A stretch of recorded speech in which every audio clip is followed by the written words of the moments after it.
Video ഇഷ്ടപ്പെട്ടു കഴിഞ്ഞാൽ video ഒന്ന് ലൈക്ക് ചെയ്തേക്കണേ. അതേപോലെ നിങ്ങളുടെ അഭിപ്രായങ്ങൾ കമൻറ്റ് ബോക്സിൽ അറിയിക്കാനും മറക്കരുത്. ഇന്നൊരു പാർട്ട് കൂടെ ഇട്ടിട്ട് ഈ ഒരു സ്റ്റോറിക്ക് റീച്ച് ഇല്ലെങ്കിൽ ഇത് ഞാൻ നിർത്തും കേട്ടോ. കാരണം ഒട്ടും മൂവിങ് അല്ല സ്റ്റോറി. ലിബിയിൽ ഇതിൻ്റെ ബാക്കി പാർട്ടുകളെല്ലാം അവൈലബിൾ ആണ്. കംപ്ലീറ്റഡ് ആയിട്ടുള്ള സ്റ്റോറിയാണ്. അപ്പോൾ കഥയിലേക്ക് കിടക്കാം. രുദ്രൻ്റെ ബൈക്കിലേക്ക് താൻ അന്ന് വരച്ച ചിത്രം വെച്ച് തിരിയുമ്പോഴാണ് ഒരു കുഞ്ഞു ബോക്സ് അതിലിരിക്കുന്നത് ഗൗരി കാണുന്നത്. ആദ്യമൊന്ന് നോക്കി തിരിഞ്ഞു നടക്കാൻ നേരമാണ് അതിൽ ഒട്ടിച്ചു വെച്ചിരിക്കുന്ന കുഞ്ഞു റിബൺ വെച്ച കടലാസ് അവളുടെ ശ്രദ്ധയിൽപ്പെടുന്നത്. അത് തനിക്കുള്ളതാണെന്ന് അവളുടെ ഉള്ളം മന്ത്രിച്ചുകൊണ്ടിരുന്നു. വിറക്കുന്ന കൈകളോടെയാണ് അവൾ ആ കടലാസ് നിവർത്തി നോക്കിയത്. സാധാരണ തന്നെ കുറിച്ചുള്ള എന്തെങ്കിലും കാര്യങ്ങൾ ചോദിച്ചറിയാറാണ് പതിവ്. കൂടുതലും ഭീഷണിയാണ്. നിന്നെ ഞാൻ കണ്ടുപിടിക്കുമെന്നും നിന്നെ എൻ്റെ മുന്നിൽ ഞാൻ കൊണ്ടു നിർത്തുമെന്നുമെല്ലാം. പക്ഷെ അതിനെല്ലാം വിപരീതമായിരുന്നു അന്നത്തെ ആ കടലാസിലെ അക്ഷരങ്ങൾ. അതിൽ കാണുന്ന അക്ഷരങ്ങളിലേക്ക് അവളുടെ കണ്ണുകൾ നീണ്ടു. എൻ്റെ ജാനകിക്ക് എന്നൊരൊറ്റ വരിയിൽ അവളുടെ ഉള്ളൊന്ന് തുടിച്ചുയർന്നു. അതിൻ്റെ ഒപ്പം ഒരു കുഞ്ഞു ചെപ്പും. അതിൽ ഒറ്റക്കലിൽ തിളങ്ങുന്ന ഒരു കുഞ്ഞു മോതിരം. വിരൽത്തുമ്പിനാൽ അത്ഭുതം സൃഷ്ടിക്കുന്ന എൻ്റെ ജാനകിക്ക് നീ ഇത് സ്വീകരിക്കണം. ഇതെൻ്റെ പ്രണയമാണ്. ചായങ്ങൾ കൊണ്ട് എൻ്റെ നിറം വറ്റി തുടങ്ങിയ ജീവിതത്തിന് നിറമേകി തുടങ്ങിയവളാണ് നീ. നിന്നോളം ഒന്നിനും രുദ്രൻ അടിമപ്പെട്ടിട്ടില്ല. എനിക്ക് നിന്നെ അറിയണമെന്നില്ല, നിൻ്റെ മുഖം കാണണമെന്നില്ല. പക്ഷെ ഒന്ന് ഞാൻ തുറന്നു പറയാം. നാളെ എൻ്റെ മുന്നിൽ നീ വന്ന് നിൽക്കുമ്പോൾ ഒന്നിൻ്റെ പേരിലും ഞാൻ നിന്നെ തള്ളിക്കളയില്ല. നീ ഇല്ലെങ്കിൽ മുന്നോട്ടൊരടി എന്നെക്കൊണ്ട് നീങ്ങാൻ കഴിയില്ല. അത്രയും രുദ്രൻ എന്ന രാവണൻ നിന്നെ സ്നേഹിക്കുന്നു. ഗൗരിക്ക് ശ്വാസം വിലങ്ങി. അന്നേരം തന്നെ ആർത്തലച്ച് അവനിലേക്ക് പെയ്യാൻ ഗൗരി കൊതിച്ചുപോയി. എൻ്റെ ഗൗരി, നിനക്ക് ആരെയും കിട്ടിയില്ലേ പ്രേമിക്കാൻ? അങ്ങനെ ഒന്ന് നോക്കാൻ പോലും പെൺപിള്ളേർക്ക് പേടിയാ. ഒരു മുരടൻ. അമ്മേയ ഗൗരിയെ നോക്കി ആശ്ചര്യപ്പെട്ടിരുന്നു പോയി. അതൊക്കെ നാട്ടിലെ പെൺപിള്ളേരോട്. പക്ഷെ രുദ്രന് ഞാൻ അങ്ങനെ അല്ലെങ്കിലോ? അവൻ്റെ ജീവനും ജീവിതവും ഇപ്പം ഞാനാ. ഗൗരി ഒന്ന് ചിരിച്ചുകൊണ്ട് പറഞ്ഞു. എന്നാലും കൈലാസത്ത് വീട്ടിലെ കാര്യമൊക്കെ നാട്ടിൽ പാട്ടാണല്ലോ. രുദ്രൻ്റെ മുറപ്പെണ്ണിന് വിവാഹം കഴിച്ചാലേ കൈലാസത്തെ സ്വത്തുവകകൾ അയാൾക്ക് കിട്ടുമെന്നല്ലേ പറയുന്നത്. അതിൻ്റെ പേരിൽ അച്ഛനും മകനും വലിയ വഴക്കാണെന്ന് പറഞ്ഞു കേൾക്കുന്നുണ്ട്. അതിന് നിന്റെ പോലെ രുദ്രൻ്റെ സ്വത്ത് മുതലുമല്ല ഗൗരി നോക്കിയത്. ഗൗരി സ്നേഹിച്ചത് രുദ്രൻ എന്ന വ്യക്തിയാണ്. ഓ, ഞാനിത് ആരോടാ പറയുന്നതല്ലേ. അതിന് പ്രണയം എന്താണെന്ന് നിനക്കറിയാവോ? ചിത്ര അമ്മുവിൻ്റെ മുഖത്ത് പോലും നോക്കാതെ പറഞ്ഞു. സന്ദീപേട്ടൻ്റെ വിയോഗം ഒരുവിധം ഞാൻ മറികടന്ന് വരുന്നതേ ഉള്ളൂ ചിത്രേ. നീ ഇനിയും എന്നെ അത് പറഞ്ഞ് കുത്തി നോവിക്കല്ലേ. അമ്മയ മുതലക്കണ്ണീർ ഒഴുക്കി തുടങ്ങി. ഓ, മാസം 2 തികയുന്നതിന് മുന്നേ നീ ആ വിയോഗത്തിൽ നിന്ന് കരകയറി വന്നോ? എങ്കിൽ നീ കേട്ടോ, അന്ന് മുതൽ ഇന്ന് വരെ എനിക്കൊന്ന് ശരിക്കും ഉറങ്ങാൻ പോലും പറ്റിയിട്ടില്ല. കണ്ണടച്ച ആ മുഖമ ഉള്ളി. അതൊരു പാവമല്ലായിരുന്നു. എല്ലാവരെയും സ്നേഹിക്കാൻ മാത്രം അറിയുന്ന ഒരു പാവം. ചിത്ര ഭ്രാന്തിയെ പോലെ അമ്മയെ തുറച്ചു വെച്ച് നോക്കി. ചിത്രയുടെ കരഞ്ഞു വീർത്ത കണ്ണുകളും വിളറി വെളുത്ത മുഖവുമെല്ലാം അവൾ പറഞ്ഞത് അത്രയും ശരിയാണെന്ന് വിളിച്ചോതുന്നുണ്ടായിരുന്നു. ചിത്രയുടെ അടുത്ത് തൻ്റെ കലികളൊന്നും വില പോവില്ല എന്ന് തോന്നിയ നിമിഷം അവൾ ഒരു ആശ്രയത്തിനു വേണ്ടി ഗൗരിയുടെ പിറകിലേക്ക് ഒളിച്ചു. അത്രയും രൂക്ഷമായ ചിത്രയുടെ നോട്ടം അവൾക്ക് അഭിമുഖീകരിക്കാൻ പോലും പ്രയാസം തോന്നുന്നുണ്ടായിരുന്നു. പിന്നെ രുദ്രനെ പറ്റിയോ ഗൗരിയുമായുള്ള ബന്ധത്തെ പറ്റിയോ ഒന്നും ചോദിക്കാൻ അമ്മയെ ധൈര്യപ്പെട്ടില്ല. നാൾക്ക് നാൾ രുദ്രൻ്റെ ബിസിനസ് സാമ്രാജ്യം വളർന്നുകൊണ്ടിരുന്നു. കൈലാസത്ത് ഗ്രൂപ്പിനെ വിലക്ക് വാങ്ങാനുള്ള ആസ്തി ചുരുങ്ങിയ നാളുകൾ കൊണ്ട് രുദ്രൻ നേടിക്കഴിഞ്ഞു. വിദേശ രാജ്യങ്ങളിലേക്കും ബിസിനസ് വളർന്നതോടെ രുദ്രൻ വിഷ്ണുവിന് അതെല്ലാം നോക്കി നടത്താനുള്ള ചുമതല കൊടുത്തു. ബിസിനസ് ആവശ്യങ്ങൾക്കെല്ലാം വിദേശയാത്രകൾ വിഷ്ണു ചെയ്തു കൊണ്ടിരുന്നു. രുദ്രൻ്റെ നിർദ്ദേശങ്ങൾ അതേപടി അവൻ പ്രാവർത്തികമാക്കിക്കൊണ്ടിരുന്നു. പക്ഷെ ആ നാട് വിട്ട് ഒരടി ചലിക്കാൻ രുദ്രന് കഴിയുമായിരുന്നില്ല. ഗൗരിയുടെ ചിത്രങ്ങളായിരുന്നു അവൻ്റെ ജീവവായു. ഗൗരിക്ക് ഊഹിക്കാൻ കഴിയുന്നതിലപ്പുറം രുദ്രൻ അവളെ ഭ്രാന്തമായി പ്രണയിച്ചു കൊണ്ടിരുന്നു. പക്ഷേ നാൾക്ക് നാൾ മുന്നോട്ട് കുതിക്കുന്ന രുദ്രനെ കാണാൻ ഗൗരിയുടെ ഉള്ളിൽ ഒരേ സമയം ആശങ്കയും സന്തോഷവും നിറയുന്നുണ്ടായിരുന്നു. താൻ അവനെ സ്നേഹിച്ചു തുടങ്ങുമ്പോൾ അവനൊന്നും ആയിരുന്നില്ല. അച്ഛൻ്റെ മേൽവിലാസത്തിൽ മാത്രം അറിയപ്പെട്ടിരുന്നവൻ. പക്ഷെ ഇപ്പോൾ അവൻ അങ്ങനല്ല. എത്തിപ്പിടിക്കാൻ കഴിയുന്നത് അത്ര അവൻ എടുത്തു കഴിഞ്ഞു. വെറും അവൻ്റെ വീട്ടിലെ അടുക്കളക്കാരിയായ തന്നെ അവൻ അംഗീകരിക്കുമോ എന്ന ഭയം നാൾക്ക് നാൾ അവളെ അലട്ടി. പക്ഷെ അന്നേരവും അവൾക്ക് ആത്മവിശ്വാസം പകർന്നു കൊടുത്തിരുന്നത് ചിത്ര തന്നെയായിരുന്നു. എന്തൊക്കെ വന്നാലും ഏത് പ്രതിസന്ധിയിലും ഗൗരിയെ ചേർത്ത് നിർത്താനുള്ള ആത്മാർത്ഥതയും തൻ്റെ ഇടവും അവനിലുണ്ടെന്ന് മറ്റാരേക്കാളും കൂടുതൽ ചിത്ര തിരിച്ചറിഞ്ഞിരുന്നു. രുദ്രൻ്റെ ബിസിനസ് സാമ്രാജ്യങ്ങളിൽ അവനുണ്ടായ എതിരാളി രാജീവായിരുന്നു. തൻ്റെ അച്ഛൻ്റെ ഉറ്റ സുഹൃത്തായ അശോകൻ്റെ മകൻ. അശോകനെ പോലെ രാജീവും ഒരു കുറുക്കനാണെന്ന് രുദ്രൻ എന്നോ തിരിച്ചറിഞ്ഞു കഴിഞ്ഞിരുന്നു. കുടുംബങ്ങൾ തമ്മിൽ നല്ലൊരു അടുപ്പമുണ്ടെങ്കിലും രുദ്രൻ അവരിൽ നിന്നും പ്രത്യേക അകലം പാലിച്ചിരുന്നു. തക്കം കിട്ടിയാൽ തല വെട്ടാൻ പോലും മടിക്കാത്തവരാണ് അച്ഛനും മകനുമെന്ന് അവന് നന്നായി അറിയാമായിരുന്നു. അശോകനോടുള്ള സൗഹൃദത്തിൻ്റെ പുറത്ത് പല കമ്പനി രഹസ്യങ്ങളും ദേവൻ അയാളോട് പങ്കുവച്ചിരുന്നു. മാത്രമല്ല പല കമ്പനിയുമായുള്ള കോൺട്രാക്റ്റുകളും അയാൾ തന്ത്രപൂർവ്വം ദേവനെക്കൊണ്ട് വേണ്ടെന്ന് വെപ്പിക്കുകയും അതൊക്കെ രഹസ്യമായി അശോക് ഗ്രൂപ്പ്സ് ചെയ്തു കൊടുക്കുകയും ചെയ്തിരുന്നു. എല്ലാം രുദ്രൻ അക്കമിട്ട് നിരത്തി ദേവനെ ബോധ്യപ്പെടുത്താൻ ശ്രമിച്ചിരുന്നുവെങ്കിലും ഒന്നും വിജയം കണ്ടില്ല. അയാൾക്ക് സ്വന്തം ചോരയേക്കാൾ വലുത് മറ്റാരൊക്കെയോ ആയിരുന്നു. മാത്രമല്ല തന്നേക്കാൾ വളരുന്ന തൻ്റെ സ്വന്തം മകനോട് അയാൾക്ക് പേരറിയാത്തൊരു വിദ്വേഷവും ഉണ്ടായിരുന്നു. കൈലാസത്ത് ഗ്രൂപ്പിനെ ഒതുക്കി അശോക് ഗ്രൂപ്പ് വളർത്തിക്കൊണ്ടു വരുന്നതിനിടയിലാണ് അവർക്ക് വെല്ലുവിളിയായി രുദ്രൻ്റെ ബിസിനസ് സാമ്രാജ്യം വളർന്നു വന്നത്. അച്ഛനെ പോലെ മകനെ ഒതുക്കാൻ എളുപ്പമല്ലാമെന്ന് അവർക്ക് തോന്നിത്തുടങ്ങി. രുദ്രൻ എന്ന വൻമരം വീഴാൻ എന്ത് ചെയ്യണമെന്ന് അവർ കുടിലമായി ആലോചിച്ചുകൊണ്ടിരുന്നു. ആനന്ദവല്ലിയുടെ 70-ാം പിറന്നാൾ വൻ ആഘോഷമാക്കിയാണ് അന്ന് ദേവൻ നടത്താൻ തീരുമാനിച്ചത്. സാധാരണ അച്ഛൻ മുന്നിട്ട് ചെയ്യുന്ന ഒരു പരിപാടിക്കും തല കൊടുക്കാത്ത രുദ്രൻ ആ ഒരു പരിപാടിയിൽ നിന്ന് അന്ന് മാറി നിന്നില്ല. അച്ഛമ്മയോടുള്ള സ്നേഹം മാത്രമായിരുന്നു അതിനുള്ള ഏകൊരു കാരണം. വന്നു കയറിയവരിൽ അശോകനും അദ്ദേഹത്തിൻ്റെ മകൻ രാജീവും ഉണ്ടെന്ന് രുദ്രൻ പ്രത്യേകം ശ്രദ്ധിച്ചിരുന്നു. രുദ്രൻ അശോക് ഗ്രൂപ്പുമായി കൊമ്പ് കൊടുക്കുന്ന സമയമായിരുന്നു അതെങ്കിലും അവൻ അതിൻ്റേതായ ഇഷ്ടക്കേട് ഒന്നും മുഖത്ത് കാണിക്കാതെ അവരെ സ്വീകരിച്ചിരുത്തി. അശോകൻ ഉള്ളിലെ വൈരാഗ്യം പുറത്ത് കാണിക്കാത്ത ഒരാളാണ്. പക്ഷെ തക്കം കിട്ടുമ്പോൾ തിരിഞ്ഞു കൊത്തും, ഇരു ചെവി അറിയാതെ. പക്ഷെ അതുപോലെ ആയിരുന്നില്ല രാജീവ്. അവൻ്റെ ഉള്ളിൽ ഉള്ളതേ പുറത്തു വരൂ. അഹങ്കാരത്തിൻ്റെ ആൾരൂപം അതായിരുന്നു രാജീവ്. ഒരിക്കൽ ഇതേപോലൊരു പരിപാടിയിൽ തന്നെ അവർക്ക് മുന്നിൽ വെച്ച് അച്ഛൻ തരം താഴ്ത്തിയതാണ്. ഒന്നിനും കൊള്ളാത്തവൻ എന്ന് മുദ്ര കുത്തിയതാണ്. അന്ന് താൻ കണ്ടതാണ് അവരുടെ മുഖത്ത് തന്നോടുള്ള പരിഹാസം. പക്ഷേ ഇപ്പോൾ കൈലാസത്തെ ഗ്രൂപ്പും അശോക് ഗ്രൂപ്പും വിലക്ക് വാങ്ങാനുള്ള ആസ്തി രുദ്രൻ്റെ ബിസിനസ് സാമ്രാജ്യത്തിനുണ്ട്. രാജീവിനെ കണ്ടുപഠിക്കാൻ ഒരു 100 വട്ടം 100 പേരുടെ മുന്നിൽ വെച്ച് അച്ഛൻ തന്നോട് പറഞ്ഞിട്ടുണ്ട്. പക്ഷേ ഇപ്പോൾ രാജീവിനേക്കാൾ എത്രയോ മുകളിലാണ് രുദ്രൻ എന്ന ബിസിനസ്മാൻ. രുദ്രൻ അല്പം അഭിമാനത്തോടെ ഓർത്തു. വെൽക്കം അങ്കിൾ, വെൽക്കം രാജീവ്, കയറിയിരിക്കൂ. രുദ്രൻ ഇരുവർക്കും നേരെ കൈകൾ നീട്ടി. അശോകൻ തിരിച്ചും ഹസ്തദാനം ചെയ്ത് 1-2 വിശേഷം ചോദിച്ചപ്പോൾ രാജീവ് രുദ്രൻ്റെ കൈ പിടിക്കാതെ മാറി നിൽക്കുകയാണ് ഉണ്ടായത്. നീ ഇപ്പോൾ ജയിച്ച് ഒരുപാടങ്ങും മുകളിലോട്ട് പോയി അല്ലേ രുദ്ര? രാജീവ് ചോദിച്ച് നിർത്തപ്പോൾ അവൻ്റെ കണ്ണിൽ കത്തി നിൽക്കുന്ന അസൂയ രുദ്രന് വ്യക്തമായി കാണാനുണ്ടായിരുന്നു. മുന്നോട്ട് പോവാതെ കഴിയുമോ രാജീവ്? പിടിച്ചു നിൽക്കണ്ടടോ. രുദ്രൻ പതിയൊന്ന് ചിരിച്ചു. ഒരുപാട് മുകളിൽ നിന്ന് താഴേക്ക് വീഴുമ്പോൾ വീഴ്ചയുടെ ആഴവും വേദനയൊക്കെ കൂടും. രാജീവ് അർത്ഥം വെച്ച് അവനെ ഒന്ന് നോക്കി. ഒരുപാട് വീണിട്ട് തന്നെയാണ് ഇപ്പോൾ ഈ നിലയിൽ വന്ന് നിൽക്കുന്നത്. അതുകൊണ്ട് ഇനിയൊരു വീഴ്ച ഉണ്ടാവാതെ നോക്കാൻ എനിക്ക് നന്നായിട്ട് അറിയാം. അഥവാ വീണാലും പിടിച്ചു കയറാൻ എനിക്ക് ഒരുത്തൻ്റെയും സഹായം വേണ്ട. അച്ഛൻ വളർത്തിയെടുത്ത ബിസിനസ് ലോകത്തിൽ മാത്രം ഒതുങ്ങിക്കൂടി ജീവിക്കുന്ന രാജീവ് എന്നെപ്പോലെ ഒരാളെ പൊരുത്തി തോൽപ്പിക്കാൻ അല്പം വിയർക്കും. രുദ്രൻ ഒറ്റക്കണ്ണിറുക്കി ചിരിച്ചുകൊണ്ട് മറുപടി കൊടുത്തു. രുദ്രൻ്റെ ഓരോ മാറ്റങ്ങളും നോക്കിക്കാണുകയായിരുന്നു രാജീവ്. ഇത്തരത്തിലുള്ള സംഭാഷണങ്ങൾ അത്രയും അവനെ വേഗത്തിൽ ചൊടിപ്പിച്ചിരുന്നു. വാശിയോടെ അവൻ പെരുമാറിയിരുന്നു. പക്ഷെ ഇപ്പോൾ അവനിലെ ബിസിനസ്മാൻ ഉണർന്നിരിക്കുന്നു. എന്ത് സാഹചര്യവും അവൻ അനായാസം ചിരിച്ചുകൊണ്ട് നേരിടുന്നു. രുദ്രൻ ഒരുപാട് മാറിയ പോലെ രാജീവിന് തോന്നി. വർഷങ്ങളായി അശോക് ഗ്രൂപ്പ് കൈകാര്യം ചെയ്യുന്ന 2-3 പ്രോജക്റ്റുകൾ ഒറ്റയടിക്കായിരുന്നു രുദ്രൻ കൈക്കലാക്കിയിരുന്നത്. സംസാരിച്ച് വീഴ്ത്താനുള്ള കഴിവ് രുദ്രൻ എന്ന ബിസിനസ്മാന് ഒരു മുതൽക്കൂട്ട് തന്നെയായിരുന്നു. തൻ്റെ മഹിമ വാനോളം പാടി നടന്നവർ അത്രയും രുദ്രനെ പുകഴ്ത്തുന്നത് കാണി രാജീവിന് ആത്മനിയന്ത്രണം തെറ്റുന്നുണ്ടായിരുന്നു. വീടിൻ്റെ ആളൊഴിഞ്ഞൊരു മൂലയിലേക്ക് മാറി നിന്ന് സിഗരറ്റ് വലിക്കുകയായിരുന്നു രാജീവ് അന്നേരം.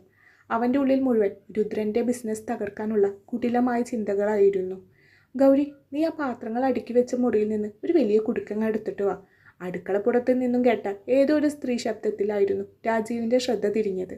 ഇരുട്ട് നിറഞ്ഞ ആ ഒരു മുറിയിലേക്ക് കയറി പോകുന്ന ഒരു പെൺകുട്ടിയെ അന്നേരമാണ് രാജീവ് കണ്ടത്.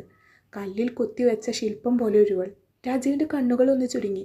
പക്ഷെ അവളുടെ വസ്ത്രത്തിൽ നിന്നും ഭാവത്തിൽ നിന്നും രാജീവ് ഊഹിച്ചിരുന്നു അത് കൈലാസത്തെ ജോലിക്കാരിയോ മറ്റോ ആവുമെന്ന്.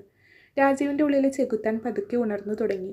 അവൻ കയ്യിലിരിക്കുന്ന സിഗരറ്റ് താഴേക്ക് ഇട്ടുകൊണ്ട് അത് പതിയെ ഷൂ വെച്ച് തന്നെ ഞെരിച്ചു കെടുത്തി. യാന്ത്രികമായി അവൻ ഗൗരിക്ക് പിന്നാലെ നടന്നു. ആ മുറിയിലെ അരണ്ട വെളിച്ചത്തിൽ ഏതോ ഒരു പാത്രവും തപ്പിപ്പിടിച്ച് തിരിഞ്ഞ ഗൗരി കാണുന്നത് രാജീവിനെയാണ്.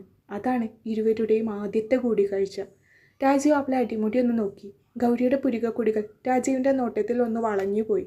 അവൾ കയ്യിലിരുന്ന പാത്രവുമായി ഒരക്ഷരം മിണ്ടാതെ പുറത്തേക്ക് കടക്കാൻ ഒരുങ്ങി. പോവാതടോ. രാജീവ് അവളുടെ വലത്തെ കൈമുട്ടിൽ ശക്തിയോടെ പിടിച്ച് തന്നിലേക്ക് വലിച്ചു. എന്താ എന്തീ കാണിക്കുന്നത്? താ ആരാ? എന്നെ വിട്. ഗൗരി കൈ കുതറിക്കൊണ്ട് രൂക്ഷമായി അവനൊന്ന് നോക്കി. ഇവിടുത്തെ സെർവൻ്റാണോ? രാജീവ് എടുത്ത് ചോദിച്ചു. ആണെങ്കിൽ വീട്ടുജോലി മാത്രമാണോ അതോ മറ്റെന്തെങ്കിലും ജോലിയും ചെയ്യുന്നുണ്ടോ ഇവിടെ? രാജീവ് ഒരു വഷളൻ ചിരിയോടെ അവളെ തന്നെ നോക്കി ചോദിച്ചു. താൻ ആരാടോ ഇതൊക്കെ ചോദിക്കാൻ? താൻ തൻ്റെ വീട്ടിലെ സെർവൻറ്റിനെ കൊണ്ട് പല ജോലിയും ചെയ്യിക്കുന്നുണ്ടാവും. പക്ഷെ അതൊക്കെ മനസ്സിലിട്ട് എൻ്റെ അടുത്തേക്ക് വന്നാൽ ഉണ്ടല്ലോ സാറ് വിവരം അറിയും. ഗൗരി ദേഷ്യത്തോടെ രാജീവിന് നേരെ വിരൽ ചൂണ്ടി. രാജീവിന് അവളുടെ പ്രതികരണം മുഖത്തടി കിട്ടും പോലെയാണ് തോന്നിയത്. താനൊന്ന് വിരൽ ഞൊടിച്ചാൽ തൻ്റെ മുന്നിൽ മടിക്കുത്തഴിക്കുന്ന സ്ത്രീകളെ കണ്ടുമടുത്തവന് ഗൗരി പുതിയൊരു അനുഭവമായിരുന്നു. ഭാരപ്പെട്ട ഡയലോഗൊക്കെ അങ്ങ് അടിച്ച് പോവാതെ മോളെ. രാജീവ് ഈർഷ്യത്തോടെ തിരിഞ്ഞു നടക്കാൻ ആഞ്ഞ ഗൗരിയെ പുറകിൽ നിന്ന് കടന്നു പിടിച്ചു. ഗൗരിയുടെ കയ്യിൽ നിന്നും പാത്രം വഴുതി തറയിലേക്ക് വീണു. നിലവിളിക്കുന്നതിനു മുമ്പേ രാജീവിൻ്റെ ബലിഷ്ഠമായ കൈ അവളുടെ വായ പൊത്തിക്കഴിഞ്ഞിരുന്നു. ഗൗരിക്ക് അന്നേരം ശ്വാസം എടുക്കാൻ പോലും കഴിയാതെയായി. തൻ്റെ ദേഹത്ത് വല്ലാതെ ഒരു ഭ്രാന്തോടെ മുറുകുന്ന രാജുവിൻ്റെ കൈകൾ ഗൗരി തട്ടിമാറ്റാൻ ശ്രമിച്ചുകൊണ്ടിരുന്നു. എന്താടി കിടന്ന് പിടക്കുന്നത്? ഞാൻ ഇതുപോലെ എത്ര അവളുമാരെ കണ്ടിട്ടുള്ളതാ. അതുകൊണ്ട് മോള് വല്ലാതെ നല്ല പിള്ള സമയണ്ട. രാജീവ് ശബ്ദം അടക്കി അവൾക്ക് നേരെ മുരണ്ടു. പൊടുന്നനെ വലിയൊരു ശബ്ദത്തോടെ മുന്നിലെ ഡോർ തുറന്നു വന്നു. രാജീവ് ഒരു നിമിഷം ഞെട്ടിപ്പോയി. ഇരുട്ടിനെ വകഞ്ഞു മാറ്റി മുന്നിൽ തെളിയുന്ന രൂപം രുദ്രൻ്റേതാണെന്നറിയെ ഗൗരി രാജീവിനെ തട്ടിമാറ്റിക്കൊണ്ട് അവൻ്റെ അടുത്തേക്ക് ഓടി. ആ നെഞ്ചിലേക്ക് അലച്ച് തല്ലി വീഴുമ്പോൾ അവൾ പൊട്ടിക്കരഞ്ഞു പോയിരുന്നു. ഒന്ന് ആഞ്ഞുപോയ രുദ്രൻ വേഗത്തിൽ അവളെ ചേർത്ത് നേരെ നിർത്തി. ഓ, നിന്റെ സെറ്റപ്പായിരുന്നോ? അതാണ് പെണ്ണിന് ഇത്ര വാശി. രാജീവ് പുച്ഛത്തോടെ ഇരുവരെയും മാറി മാറി നോക്കി. അമ്മയും പെങ്ങളെയും തിരിച്ചറിയാൻ കഴിയാത്ത നായ. രുദ്രൻ ഗൗരിയെ പുറകിലേക്ക് മാറ്റി രാജീവിൻ്റെ കർണത്തേക്ക് ആഞ്ഞടിച്ചു കഴിഞ്ഞിരുന്നു. ആദ്യത്തെ അടിയിൽ തന്നെ രാജീവിൻ്റെ ചുണ്ട് പൊട്ടിപ്പോയിരുന്നു. അവന് തനിക്ക് ചുറ്റും ഭൂമി കറങ്ങുന്ന പോലെ തോന്നി. ജീവിതത്തിൽ ആദ്യമായി കിട്ടിയ പ്രഹരമായതുകൊണ്ട് തന്നെ രാജീവ് ഒന്ന് പകച്ചുപോയി. ഇന്നേ വരെ ആഗ്രഹിക്കുന്നത് അത്രയും കൈപ്പിടിയിലാക്കിക്കൊണ്ട് ജീവിച്ച രാജീവിന് ഏറ്റവും ആദ്യത്തെ തിരിച്ചടി. എടാ നീ എന്നെ! രാജീവ് വാശിയോടെ അവൻ്റെ നേരേക്ക് ചീറിയെടുത്തു. അടുത്ത നിമിഷം രുദ്രൻ കൈവീശി അവൻ ഒന്നുകൂടെ അങ്ങ് കൊടുത്തു. അതോടെ രാജീവിന് കണ്ണിൽ ഇരുട്ട് കയറും പോലെ തോന്നി. ഇങ്ങോട്ട് വാടാ! രുദ്രൻ മുരണ്ടുകൊണ്ട് അവൻ്റെ കോളറിൽ പിടിച്ച് മുന്നോട്ട് നടന്നു. എത്രയെല്ലാം പ്രകോപിപ്പിക്കാൻ ശ്രമിച്ചിട്ടും ഒരക്ഷരമിണ്ടാതെ ദേഷ്യം കടിച്ചമർത്തി നിന്നിരുന്ന രുദ്രനെ മാത്രം കണ്ട് ശീലിച്ച രാജീവിന് രുദ്രൻ്റെ അങ്ങനെ ഒരു മുഖം പുതിയതായിരുന്നു.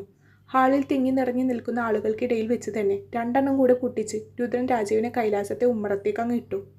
നീ നിമിഷം ഇറങ്ങിക്കൊള്ളണം. രുദ്രൻ രാജീവിൻ്റെ മുഖത്തേക്ക് വിരൽ ചൂണ്ടി. ആളുകളെ വകഞ്ഞു മാറ്റിക്കൊണ്ട് അശോകൻ വേഗത്തിൽ വീണ് കിടക്കുന്ന രാജീവിനെ പിടിച്ചെഴുന്നേൽപ്പിച്ചു. ചോദിക്കുന്നത് എന്തും സാധിപ്പിച്ചു കൊടുത്തു. ഒന്ന് നുള്ളി നോവിക്കുക പോലും ചെയ്യാതെ വളർത്തിയ മകൻ ദേഹം മുറിഞ്ഞു കിടക്കുന്നത് കാണെ അയാളുടെ പിതാവ് വൈരാഗ്യ ബുദ്ധിയോടെ രുദ്രനെ നേരെ ചീറി. രുദ്ര, നീ എന്താ ചെയ്തത്? ഇരുട്ടിൻ്റെ മടപറ്റി പെണ്ണിൻ്റെ മാനത്തിന് വില ഇടാൻ ഇറങ്ങിയ ഇവനെ ഞാൻ പിന്നെ എന്ത് ചെയ്യണം? രുദ്രൻ്റെ വെളിപ്പെടുത്തലിൽ അശോകൻ്റെ മുഖം ഇരുണ്ടുപോയി. ബിസിനസ്സിൽ അശോകൻ ഒരു കുറുക്കനാണെങ്കിലും ഇങ്ങനെയുള്ള നെറികേടുകളൊന്നും അയാൾ ചെയ്യില്ല എന്ന് രുദ്രന് അറിയാമായിരുന്നു. നിന്റെ വീട്ടിലെ പെണ്ണുങ്ങളൊന്നുമല്ലല്ലോ, ജോലിക്കാരിയല്ലേ. നിനക്ക് ഇത്ര പൊള്ള എന്തിരിക്കുന്നു? അവളെപ്പോലെ ഒരുത്തിയെ ഒറ്റക്ക് കൊണ്ടു നടക്കുന്ന അഹങ്കാരമാണോ നിനക്ക്? രാജീവ് രുദ്രനെ പുച്ഛത്തോടെ നോക്കി. അങ്കിൾ, ഇവനെയും കൊണ്ട് ഈ നിമിഷം ഇവിടെ നിന്ന് ഇറങ്ങിക്കോ, ഇല്ലെങ്കിൽ പുന്നാരിച്ച് വളർത്തുന്ന മോൻ്റെ എല്ലി ഞാൻ ഊരും. രുദ്രൻ മുണ്ടും മടക്കി കുത്തിക്കൊണ്ട് രണ്ടടി കൂടെ മുന്നോട്ട് നീങ്ങിക്കൊണ്ട് പറഞ്ഞു. രാജീവ്, എല്ലാവരും നോക്കുന്നു, നീ എഴുന്നേറ്റ് വാ. അശോകൻ മകനെ അനുനയിപ്പിക്കാൻ ശ്രമിച്ചുകൊണ്ട് പറഞ്ഞു. ഇവർ എൻ്റെ ഗസ്റ്റാണ്, നീയല്ല ഇവരെ പറഞ്ഞു വിടേണ്ടത്. ദേവൻ വാശിയോടെ രുദ്രനെ നോക്കി. ആരുടെ ഗസ്റ്റാണെങ്കിലും ശരി, ഇവ ഇപ്പോൾ ഇവിടെ നിന്ന് പോയില്ലെങ്കിൽ പപ്പടം പൊടിക്കുന്ന പോലെ ഞാൻ ഇവനെ ഇവിടെ ഇട്ട് പൊടിക്കും. ചുരുങ്ങിയ നിമിഷങ്ങൾ കൊണ്ട് രുദ്രൻ എന്ന ബിസിനസ്മാൻ പഴയ കവലച്ചട്ടമ്പിയായി മാറുന്നത് ഗൗരി നോക്കി നിന്നുപോയി. ഇതിന് നീ അനുഭവിക്കൂ രുദ്ര. ഈ ദിവസത്തിൻ്റെ പേരിൽ നീ ഈ ജീവിതകാലം മുഴുവൻ ദുഃഖിക്കേണ്ടി വരും. രാജീവ് വെല്ലുവിളിയോടെ അവനെ നോക്കി. ഓ, ഞാൻ അനുഭവിച്ചോളാം. ഇന്നലത്തെ മഴക്ക് കുരുത്ത നീ എന്നെ അങ്ങ് ഉണ്ടാക്കി കളയുക എന്നാണോ? രുദ്രന് ഒട്ടും താഴ്ന്നു കൊടുത്തില്ല. അശോകൻ ഒരു വിധത്തിൽ മകനെ കാറിലേക്ക് കയറ്റി. ദേവാ, താൻ ഇങ്ങനെ ഞങ്ങളെ വിളിച്ചു വരുത്തി അപമാനിക്കുമെന്ന് ഞാൻ വിചാരിച്ചില്ല. എന്തായാലും ഇതോടെ തീർന്നു താനും ഞാനുമായുള്ള ബന്ധം. ഈ നിമിഷം മുതൽ കൈലാസത്തുള്ള സകലരും എൻ്റെ ശത്രുക്കൾ കൂടെയാണ്. അശോകൻ മുന്നറിയിപ്പ് പോലെ പറഞ്ഞുകൊണ്ട് വണ്ടിയിലേക്ക് കയറി. ദേവനൊന്ന് തടയാൻ കഴിയുന്നതിനു മുമ്പേ അശോകൻ്റെ കാർ കൈലാസത്തെ പടി കടന്നിരുന്നു. ഈ പീഡപ്പെണ്ണിന് വേണ്ടിയാണോ നീ എൻ്റെ സുഹൃത്തിനെ അപമാനിച്ചു വിട്ടത്? ദേവൻ ഗൗരിയെയും രുദ്രനെയും മാറി മാറി നോക്കിക്കൊണ്ട് ചോദിച്ചു. ഗൗരി ഒരു ആശ്രയത്തിനെന്നോണം അമ്മയെ തിരഞ്ഞു. അപമാനഭാരത്താൽ ഒരു മൂലയിൽ തലയും താഴ്ത്തി നിൽക്കുന്ന അമ്മയെ കണ്ടപ്പോൾ അവൾക്ക് പിന്നെയും ചങ്ക് പൊടിഞ്ഞു. രാജീവ് ചോദിച്ചതുപോലെ അതിനു മാത്രം പൊള്ളാൻ ആരാ ഇവൾ നിൻ്റെ? അച്ഛൻ ഇത്രയും തരം താഴെയരുത്. അവളൊരു പെണ്ണാണെന്ന പരിഗണന കൊടുക്കണം. കാർത്തികക്കാണ് ഈ ഒരു അവസ്ഥ വന്നതെങ്കിൽ അച്ഛൻ ഇങ്ങനെ നോക്കിക്കൊണ്ട് നിൽക്കുവോ? കാർത്തികയെ പോലെയാണോ നയ പൈസക്ക് ഗതിയില്ലാത്തവൾ? ഇനി ഇവൾ രാജീവിനെ അങ്ങോട്ട് വശീകരിക്കാൻ പോയതാണെന്ന് ആര് കണ്ടു? നീ വന്ന് കണ്ടപ്പോൾ നല്ല വെള്ള ചമയാൻ നോക്കിയതായിരിക്കും. ദേവൻ പുച്ഛത്തോടെ അവളെ തന്നെ നോക്കിക്കൊണ്ട് പറഞ്ഞു. ഗൗരിക്ക് ആത്മാഭിമാനത്തിൽ കുത്തി മുറിവേൽപ്പിക്കും വിധമാണ് അപ്പോൾ തോന്നിയത്. കരഞ്ഞുകൊണ്ട് മുഖം താഴ്ത്തി നിൽക്കുന്നത് പെൺകുട്ടിയെ കാണെ രുദ്രന് സങ്കടം തോന്നുന്നുണ്ടായിരുന്നു. നാളിതുവരെ ഇവിടെ ഉണ്ടായിരുന്നിട്ട് കൂടെ അവളെ ഇത്രത്തോളം ശ്രദ്ധിക്കുന്നത് ആദ്യമായിട്ടാണ്. മുന്നിലേക്ക് പാറി വീണ മുടിയും ക്ഷീണം പേറിയ മുഖവും ആയി നിൽക്കുന്നവളെ കാണെ അവൻ ആ രൂപം മറ്റാരെയോ പോലെ തോന്നിക്കുന്നുണ്ടായിരുന്നു. തൻ്റെ മുറിയിൽ തന്നോടൊപ്പമുള്ള മുഖമില്ലാത്ത ആ രൂപത്തിനോട് ഗൗരിക്ക് നല്ല സാമ്യമുള്ള പോലെ തോന്നി രുദ്രന് ആ നിമിഷം. രുദ്രൻ തല ഒന്ന് കുടഞ്ഞ് തൻ്റെ ചിന്തകളെ കാറ്റിൽ പറത്തി. ഒരിക്കലും അത് ഗൗരി ആവില്ലെന്ന് തന്നെ അവൻ മനസ്സിൽ ഉറപ്പിച്ചു. കരഞ്ഞു തളർന്ന അമ്മക്കരികിലേക്ക് പോകുന്ന ആ പെൺകുട്ടിയെ കാണെ രുദ്രന് സഹതാപം തോന്നി. പാവപ്പെട്ടവനൊരു നീതി, പണക്കാരന് മറ്റൊന്ന്. ഗൗരി കൈലാസത്തിൽ വീട്ടുജോലിക്കാരി ആയ ഒരൊറ്റ കാരണം കൊണ്ട് മാത്രം അവൾ രാജീവിനെ അങ്ങോട്ട് വശീകരിച്ചതാവാമെന്ന് ഊഹിച്ച തൻ്റെ അച്ഛനോട് അവൻ ആ നിമിഷം വല്ലാത്ത ദേഷ്യം തോന്നി. മുത്തശ്ശി ഗൗരിക്ക് വേണ്ടി ദേവനോട് കയർക്കുന്നത് കേൾക്കെ ഇന്ദിരയും കാർത്തികയും മുത്തശ്ശിക്ക് നേരെ തിരിഞ്ഞു. രാജീവിനെ പോലെ ഒരു പണക്കാരൻ മാന്യത വിടില്ല എന്നായിരുന്നു അവരും കണ്ടെത്തിയ ന്യായം. പണം പണം പണം. രുദ്രന് തല പെരുത്തു. പണത്തിനോടുള്ള ആർത്തി നിറഞ്ഞ ആളുകൾക്കിടയിൽ ജീവിച്ച് അവന് മടുത്തു തുടങ്ങിയിരുന്നു. ഇങ്ങനെ മൂടിപ്പിടിച്ചിരിക്കാതെ എൻ്റെ കുട്ടി, അതിന് മാത്രം നീ ഒരു തെറ്റും ചെയ്തില്ലല്ലോ. എന്നിട്ട് രുദ്രൻ സാറും മുത്തശ്ശി ഒഴികെ ബാക്കി എല്ലാവരും എന്നെ കുറ്റവാളിയായി ചിത്രീകരിക്കാൻ തിക്കും തിരക്കും കൂട്ടുന്നത് അമ്മ കണ്ടില്ലേ? എൻ്റെ കുഞ്ഞിനെ വേദനിപ്പിച്ചവരോടൊക്കെ ദൈവം ചോദിക്കും. സാവിത്രി വേദനയോടെ ഗൗരിയുടെ നെറുകയിൽ തലോടിക്കൊണ്ട് ഇരുന്നു. ദൈവത്തിന് പോലും വേണ്ട അമ്മേ നമ്മളെ ഒന്നും. ഒരുവിധം ഗൗതമിൻ്റെ അസുഖം ഭേദാക്കി കൊണ്ടുവരികയല്ലായിരുന്നോ? അന്നേരമാണ് ആ സ്വാമിജി ഇവിടുത്തെ ചികിത്സ ഒക്കെ അവസാനിപ്പിച്ച് കാൽപ്പാത്തിയിലേക്ക് പോകുന്നത്. അവിടെയുള്ളൊരു ആശ്രമത്തിൽ ഇതിൻ്റെ ഇരട്ടി തുക വേണം ചികിത്സിക്കാൻ. എത്ര കഷ്ടപ്പെട്ടിട്ടാ ഇത്ര കാലം അവൻ്റെ ചികിത്സ മുടക്കാതെ കൊണ്ട് നടന്നത്. എന്നിട്ട് ഇപ്പം അതും മുടങ്ങി. പോരാത്തതിന് ചെറുപ്പം മുതൽ ജോലിക്ക് പോയിരുന്നിടത്ത് നിന്ന് എനിക്ക് കിട്ടിയ ചീത്ത പേരും എല്ലാം കൊണ്ടും എനിക്ക് മതിയായി അമ്മേ. ഓടി ഓടി തളർന്നു പോയി ഞാൻ. എൻ്റെ മോളെ, നീ ഇങ്ങനെ തുടങ്ങിയ ഗൗതമിൻ്റെ അവസ്ഥ ഒന്ന് ആലോചിച്ച് നോക്ക്. അവൻ്റെ ആഗ്രഹങ്ങൾക്ക് ഒത്തു ചലിക്കുന്ന ഒരു ദേഹം പോലും ഇല്ല അവന്. നീ മാത്രമാണ് അവൻ്റെ അവസാന പ്രതീക്ഷ. എത്രയൊക്കെ തളർന്നിരിക്കുമ്പോഴും എല്ലാം ശരിയാവുമെന്ന് നീ പറയുന്നൊരു വാക്കുണ്ടല്ലോ, അത് കേട്ട ആ പാവത്തിനൊരു ആത്മവിശ്വാസമാണ്. അതൊന്നും നീയായിട്ട് തന്നെ തല്ലിക്കെടുത്തല്ലോ എൻ്റെ ഗൗരിയെ. സാവിത്രി പദം പറഞ്ഞ് കരഞ്ഞുകൊണ്ടിരുന്നു. ഗൗരി അമ്മയെ ഒന്ന് നോക്കി ഒരു ദീർഘനിശ്വാസത്തോടെ കണ്ണുകൾ അമർത്തി തുടച്ചു. അമ്മ വിഷമിക്കാതെ. എല്ലാം കൂടെ ആയപ്പോൾ ഞാൻ ഒന്ന് പതറിപ്പോയി. ഇതൊന്നും പറഞ്ഞ് ഇനി ഗൗതമിൻ്റെ മനസ്സുകൂടെ വിഷമിപ്പിക്കണ്ട. അവനെ നമുക്ക് എങ്ങനെയെങ്കിലും ചികിത്സിച്ച് ഭേദാക്കാം. ഗൗരി വരുത്തി തീർത്ത ഒരു ചിരിയോടെ സാവിത്രിയെ നോക്കി. ആ അമ്മയുടെ കണ്ണുകളിൽ ആ വാക്കുകൾ കേൾക്കെ ആത്മവിശ്വാസം നിറഞ്ഞു വന്നു തുടങ്ങിയിരുന്നു. രാജീവ്, നീ ഇതെന്ത് ഭ്രാന്താണ് കാണിക്കുന്നത്? അശോകൻ വെപ്രാളത്തോടെ തൻ്റെ മകനെ കുലുക്കി വിളിച്ചു. എറിഞ്ഞുടച്ച അലങ്കാര വസ്തുക്കളുടെയും ചിതറിക്കിടക്കുന്ന ചില്ലുകളുടെയും ഇടയിൽ മുട്ടിൽ മുഖം പൂഴ്ത്തിയിരിക്കുന്ന രാജീവ് മുഖം മാത്രം ഉയർത്തി അശോകനെ ഒന്ന് നോക്കി. നിനക്കിത് എന്ത് പറ്റി രാജീവ്? അശോകൻ ആകുലതയോടെ അവനെ നോക്കി. എനിക്ക് അവളെ വേണം പപ്പ. ഇവിടെ എൻ്റെ കാൽ ചുവട്ടി കിടന്ന് അവൾ നരകിക്കണം. രാജീവ് പല്ലുകൾ ഞെരിച്ചുകൊണ്ട് പറഞ്ഞു. നീ എന്തൊക്കെയാണ് മോനെ ഈ പറയുന്നത്? എന്നെ ഒന്നും പറഞ്ഞ് തിരുത്താൻ നോക്കണ്ട പപ്പ. അവൾ ഒറ്റൊരുത്തി കാരണമാണ് എനിക്ക് അത്ര ആളുകളുടെ മുന്നിൽ തല കുമ്പിട്ട് നിൽക്കേണ്ടി വന്നത്. രുദ്രനെ എനിക്ക് ഇനിയും കിട്ടും. പക്ഷെ അവൾ കയ്യിൽ നിന്ന് വഴുതി പോവാൻ ഞാൻ സമ്മതിക്കില്ല. മോനെ, അതൊക്കെ നമുക്ക് പിന്നെ സംസാരിക്കാം. നീ ഇപ്പോൾ എഴുന്നേൽക്ക്. നിൻ്റെ ദേഹത്തെല്ലാം മുറിവുണ്ട്. നമുക്ക് ഡോക്ടറെ ഒന്ന് കാണാം. എനിക്ക് ആരെയും കാണണ്ട.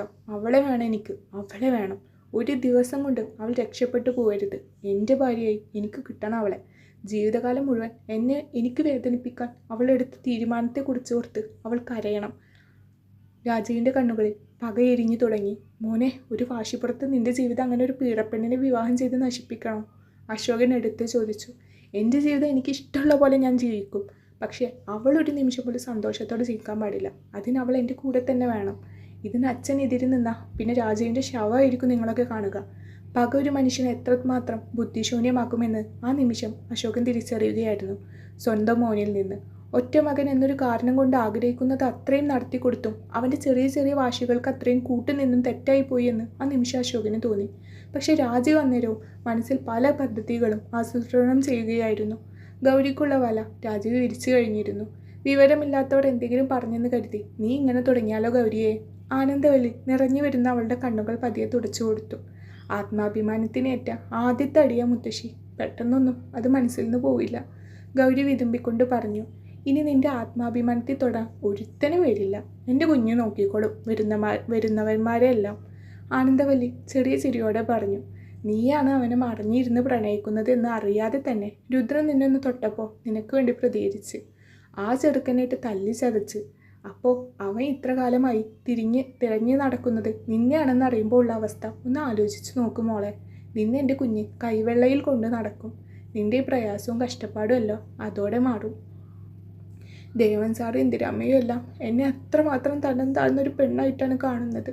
അപ്പോൾ പിന്നെ അവരൊക്കെ ഈ ബന്ധത്തിന് സമ്മതിക്കുമോ? ഗൗരിക്ക് ആകെ ഒരു വീർപ്പുമുട്ടൽ പോലെ തോന്നി. അതിന് നീ ദേവനെ അല്ലല്ലോ വിവാഹം കഴിക്കുന്നത്, കൈലാസത്ത് വീട്ടിലെ രുദ്രനെ അല്ലേ. അവൻ നോക്കിക്കോളും ബാക്കിയെല്ലാം. അവൻ മുന്നിലുള്ളപ്പോൾ പിന്നെ നീ എന്തിനാ ഇങ്ങനെ പേടിക്കുന്നത് കുട്ടിയെ? അതിനുള്ള അർഹത ഉണ്ടോ എനിക്ക്? പണവും പദവിയും കൊണ്ട് ഒരു പക്ഷേ ഉണ്ടായിരിക്കില്ല കുട്ടി. പക്ഷെ നിൻ്റെ ഈ മനസ്സാണ് അവന് ആവശ്യം. എൻ്റെ രുദ്രൻ പണം കൊണ്ട് ആളെ അളക്കുന്നവനല്ല. ആനന്ദവല്ലി ആത്മവിശ്വാസത്തോടെ പറഞ്ഞു. മുത്തശ്ശിയുടെ വാക്കുകൾ കേൾക്കുമ്പോൾ ഗൗരിയിലും ഉണ്ടായിരുന്നു നേരിയൊരാശ്വാസം.